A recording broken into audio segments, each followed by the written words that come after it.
This week on Cruisin'. All the damage done to this van was done by pumpkins. Well, who knew a pumpkin was so dangerous? Vince, what do you think? I love Chevys. Yes, you do. Selling wine, I'm a merchant. There comes the name Wine Merchant. Seems logical to me. Well, he had parked it in 1949 and didn't drive it again until '66 when I bought it. 17 years in the barn didn't seem to bother this unique family-owned truck. Plus, for a restoration on a concourse level or a driver level, we do them all here at Buckeye. Cruisin' starts right now.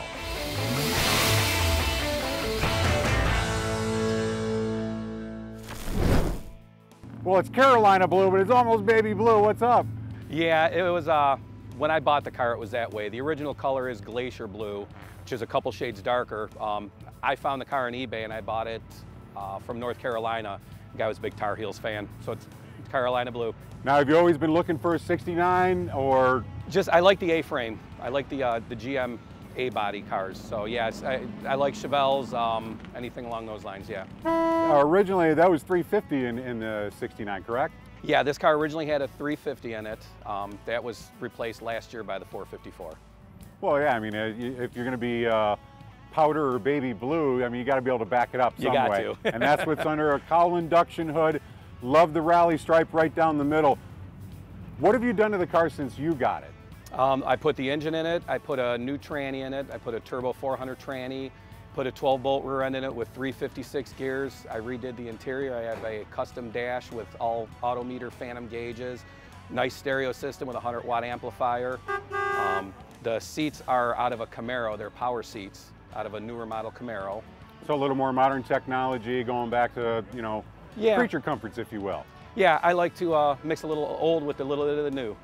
And when you're saying that you need a big stereo, well, 454 is going to put out a little bit of noise for you. Yeah. How do the two balance together? They fight each other a little bit? No, the stereo is really loud. Really loud. And did you get any looks from the neighbors, or? No, my neighbors kind of expect it from me. I'm a little respectful at home. Once I get out on the road, that's when I'll crank it up. How often does the car go out on the road? I like to take it out as much as possible. As long as it's not raining and the roads aren't wet, I'm out. So this is original body, original frame. What else on the cars come from factory? To the best of my knowledge, the back seat and the doors, all the body and everything has been replaced. So it was replaced prior to my purchase. Now, as a Chevy guy, have you always been a Chevy guy? I've loved Chevys. I had a Camaro when I was growing up, then ended up having a family and kids, and they took priority over the car. Had to get rid of the car. Now all the kids are all grown and gone, and it's time to have a car again. This combination, is it going to stay this way, or is there anything else in the back of your mind you feel like you might want to add on? There's something I got in the works right now. Anything you can tell us about? Yeah, I'm putting dual quads on it. Dual quads, it's going to even up the sound of the car, kind of tune it up a little bit, and after that, it's just hit the road and go. Yep. Yeah, I've got everything. I'm just waiting for the carbs to be rebuilt, and as soon as they're rebuilt, I'm putting the dual quads on it. Appreciate your time, Vince. Thanks for being on the show. Thank you. You know, you run into a lot of old friends when you come to the Piston Powered Show, and once again, we're joined by Ed Purz. Ed, good to see you again. Good seeing you. Ed spent some time on the show with us in the past. What's been going on with you and the car since you spent some time on cruising? Well, I'm still working, so that takes up quite a bit of my time, but I found time to do a little travel, and of course, taking in Cavs games. But as far as shows go, we like to go to new shows every year. We've taken in the Auto Classic Show this year. And in November, we went down to Hilton Head for a Concours Classic Show down there. And we were fortunate enough to win a ribbon. Not a whole lot of GTX out there, so you got to be a unique guy when you hit the road. In this year, they only made a little over 15,000 of these. So I'm guessing there's probably less than half of those out there now.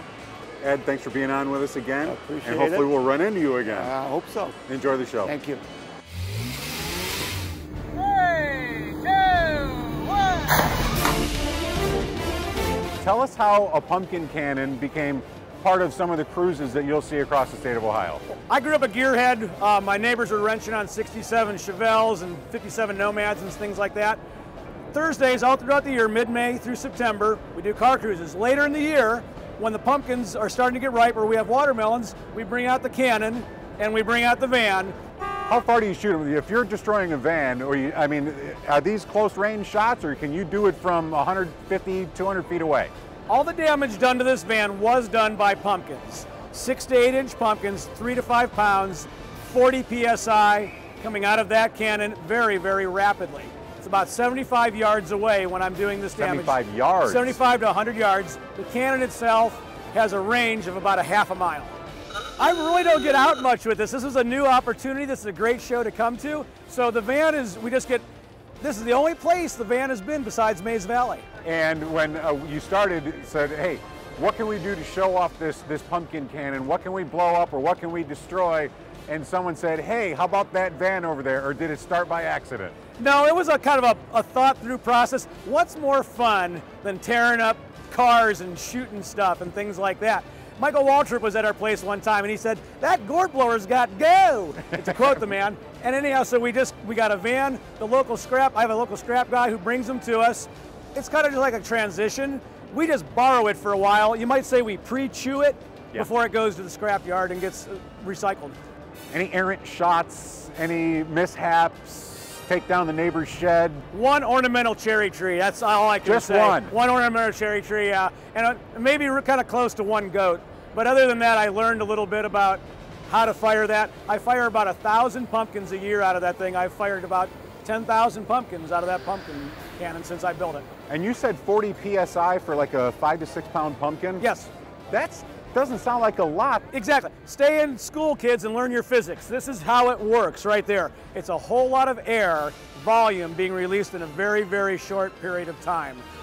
Now, 3, 2, 1. Coming up. This car will track straight at 80 miles an hour, 40 miles to a gallon. An MPG way ahead of its time. That's next on Cruise In. From project to pride and joy, the restoration specialists at Buckeye Classic Car Restoration can make your dreams come true. Our master body, paint, and mechanical technicians have over 100 years of experience. They do research, can communicate every detail of the restoration process, and their restorations win big-time awards. Buckeye Classic Car Restoration cars have been winning awards since 2001. Let the restoration specialists at Buckeye Classic Car Restoration turn your project into an award winner. Welcome back to Cruise In. What wine goes well with a 1909 Ford C-Cab? Any red wine. Any red wine. What gives you a concept for a C-Cab that turns it into what we see today? Well, I originally was a wine salesman for a local company, and that was my job. As a salesman, we sold beer and wine products. And as a salesman and selling wine, I'm a merchant. There comes the name Wine Merchant. Where'd you start? Well, I always wanted to build a scratch project, and I want to use the concept of the early 1900 cars, but I want a truck. So we were looking through books and magazines, and I come across 1909 Ford C-Cab, and I said, that's what I want to build. So that we drew it out on paper first, and then we scaled it, because the original 1909 was not this long. Yep. I says, well, I want a larger back compartment so I can carry stuff, or we even went to the point where we put a seat in the back of it for some future date, which would have been my granddaughter. So ours is actually a lot longer than an original 1909 Ford as far as the cab extension. I definitely wanted to go with the C as far as the cab design, because that's what made the truck. A lot of them, and if you look at some of the early ones, they don't have the C, they cut off here, they're square. I said, no, I said, we're gonna go the route to make the C, because that's what makes the truck. So it was just a long process. From start to finish, how long did it take? 2.5 years the first time. Then we went on a show circuit, and then naturally when you go on a show circuit, you update. Now it's on a stainless steel frame with a big block Chevy in it. Does it make a little horsepower, or is it just enough to keep it moving? 4 1/4. Tell us about when you decided to build the cab. You chose, I believe it's oak, correct? Right. All your framing is done in oak, tongue groove flooring, and then it's covered, the sides are covered with exterior grade plywood, and then it's all laminated. Now, one of the reasons the car's here today is because Taylor decided she needed to prod you a little bit. Well, Taylor, if it wasn't for her and my oldest son, it probably wouldn't be here today, because they said, Grandpa, that car is too pretty to leave in the garage. We got to get it back out. And Taylor, do you ever get to drive it? Unfortunately, no. Sooner or later, I want to learn, but I'm going to wait till I get older, probably around maybe 20s, to even bother going behind the steering wheel. And when she says she's ready, Joe, are you going to let her drive it? Not a problem. Because it goes to the next generation. When you did the upholstery, you decided to upholster the roof. This matches the interior, so whatever's in the interior is on the top. So it was a point getter as far as they know you went the extra mile to produce something that tied in. Joe and Taylor, thank you very much. You're quite welcome. Thank you.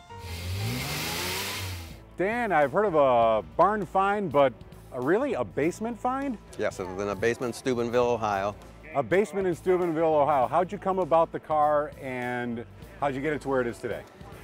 My mechanic, a friend of mine, he was actually lived in Steubenville, and he knew the guy. The guy's 90 years old. Okay. And he wasn't going to finish the car. And so he told me about it. We went down and got it and took it back to Kent, Ohio. So in order to actually have a car in the basement, you have to really have it in parts or in at least some level of transition. Actually, it was running. It was running in the basement? It was running. We drove it back. We didn't trailer it. And from that point, I mean, it still needed a lot of work. This is everything matching Porsche. Matching number car, yes. And what have you done to it? Basically, body work, interior, rebuilt the motor. Motor, you know, it was 70-some thousand miles on it. It needed rebuilt. That's basically it. The underside was the guy had the underside almost done himself. There's floor pans and stuff. Now you can get everything aftermarket, but back in '64 when he started this, he built a template, a box of sand, and pounded them out, and they're still on this car now. Now, there's no frame on this car. No. Tell us about that type of engineering. Well, this is one of the original unibodies. These are, Porsche was 1956. American, what, 70s? We come out with the unibody. This, back in '56, unibody car. How's it perform in corners? How does it do what it's supposed to do? Excellent. This car will track straight at 80 miles an hour, 40 miles to a gallon. Runs handles. I just had on a Teller Dragon, Smoky Mountains, North Carolina, 319 turns and 11 miles. This car is made for that. Porsche or Porsche? Porsche. Thank Two-syllable. you very much. Coming up. My preference is I run it low on gas, put store oil in it, run it through the carburetor so it's fresh for the spring. Next on Cruise In.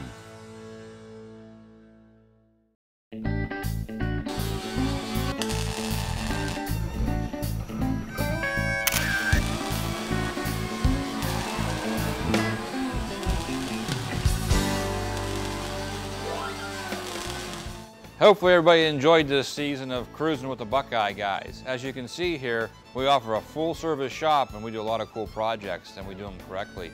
We also do collision work as well. The old man here, he wasn't in as many shows with us, but he was busy this summer trying to keep us under wraps here at the shop. Any words of wisdom there? I was hiding out amongst the people. But anyhow, from paint, sheet metal work, to welding, to mechanical, we do it all here at Buckeye. Some of the services that you've seen on TV is the, let me say, A+ paint work. The sheet metal work that Kevin showed you back there on film, that was really cool when he did that. I think a lot of people got a kick out of it. Carburetor rebuild we did, yes, that was fun. Here it is, winter's approaching, and now's a good time to decide what you're going to do with your car here for the winter.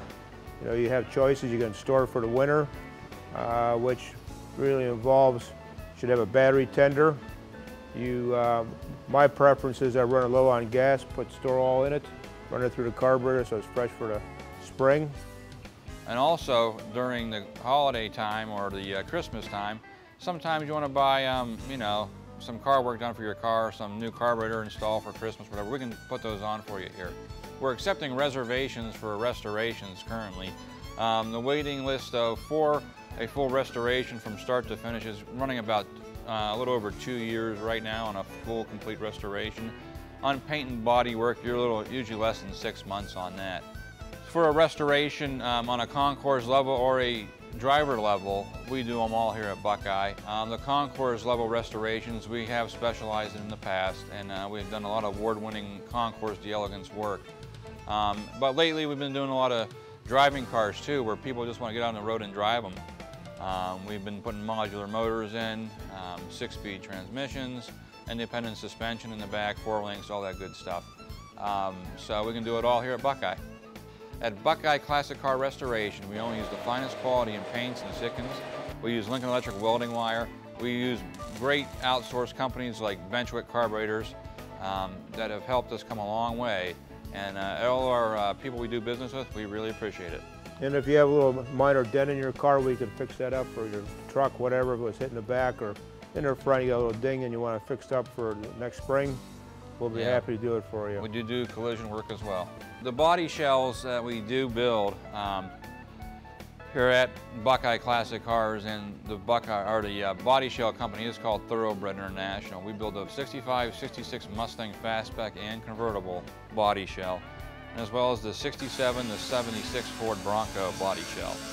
Those are our 2 specialties, and hopefully have more coming down the road soon. Well, thank you for enjoying our classic car season here this summer, and with Buckeye Classic Car Restoration, cruising with the Buckeye guys. We enjoyed it tremendously. We enjoyed showing you guys a lot of tips and tricks. As you can see here, we do 57 Chevys as well. We do a lot of classic cars here, and we really enjoy working on customers' cars.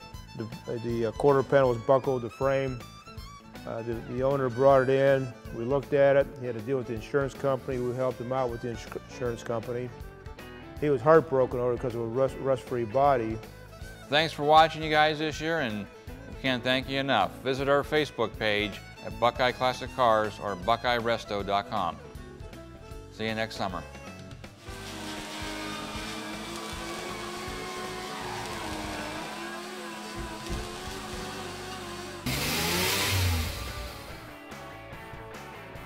The weather's fantastic, Coal Lake is beautiful. There's more to come on Cruisin'.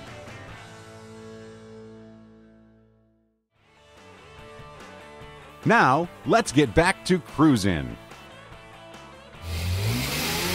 So when your car has a big wind-up key and it makes it look like a big toy, well, you get a lot of attention. Ron Bako spent some time with us last year on Cruisin', and, well, he's getting a lot of attention again with his 64 Bug.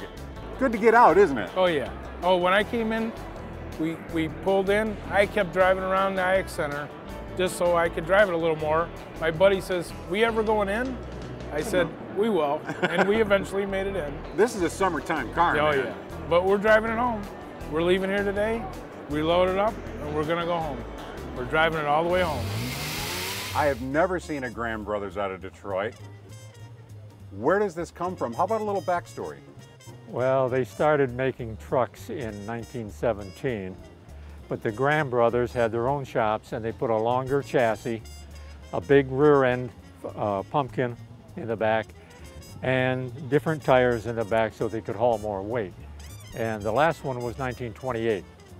What were these trucks used for? This particular one was originally a furniture truck in Lakewood, a stake body. And my uncle bought it 2 years later, took the stake body off, and he was a farmer, truck farmer, over on Engle Road. And he wanted a different body to haul produce. And the reason this has got a cypress body, wood body, is because in this wintertime he would haul manure from the stockyards free of charge, and it would never rot cypress. So when did you come about the truck? Well, he had parked it in 1949 and didn't drive it again until '66 when I bought it. someone had offered him $200 for it. And I was kind of sentimental about it because he used to bring coal up to our house in Brook Park. I'd get up on the seat and blow the horn. So my cousin kind of talked me into buying it. We bought it for $200 and had to put a clutch in it. Tires, the back tires are originally that were on it in 1949. Now what's under the hood? You said Dodge components started. That's a 4-cylinder Dodge. It's rated at 35 horsepower, but it's geared very low gearing. Inside you have what looks like a jewel bulb component. That was just an accessory, so that would light up the speedometer at night. Just a little visor with glass jewels in it. Kind of like a rinky-dink thing, you know. We just had an awful lot of fun with it. I took kids around the block, around and around and around when we first got it. Had an awful lot of fun with it. Now, how many do you know that are left out there?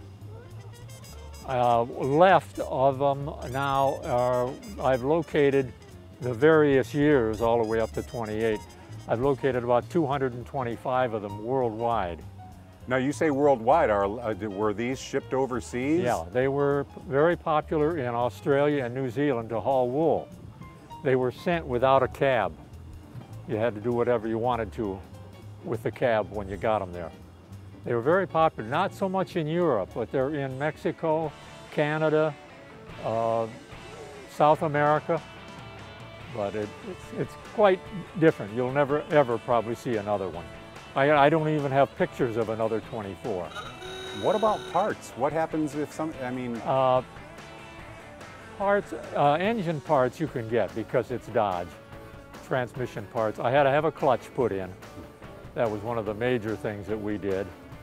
Other than that, there's really not too much problem getting body parts. Of course, would be hard, but mechanical, no.